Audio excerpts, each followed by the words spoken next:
શું તમારા દાદાના નામની જમીન છે તે હવે તમારા પિતાના નામે કરવા માંગો છો અને તેમાં વારસદાર તરીકે તમારા ફઈનું નામ છે અને જો તે ફઈનું અવસાન થઈ ગયેલું છે તો હવે શું કરશો?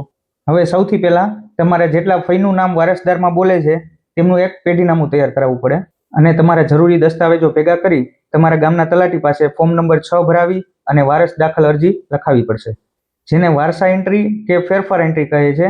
આમાં ખાસ કરીને તમારા ફઈના વારસદારોની સંમતિ ખૂબ જ મહત્વની હોય છે. તમારા ફઈના વારસદારો કાં તો હક છોડી દેશે અથવા તો હક રાખશે. જો હક છોડી દેશે તો તમારા પિતાના નામે આખી જમીન ટ્રાન્સફર થઈ જશે અને હક રાખતા હશે તો ભાગે પડતી વેચાશે. તે નક્કી થયા બાદ આ અરજી મામલતદાર પાસે જશે અને મામલતદાર તે અરજી મંજૂર કરશે. ત્યારબાદ જ 7, 12 અને 8 એમાં નામ બદલાશે. તો આવી જ રીતે નવી નવી માહિતી મેળવતા રહેવા માટે અમારી ચેનલ ધ્યાના પ્રોપર્ટીઝને સબસ્ક્રાઇબ કરી લો.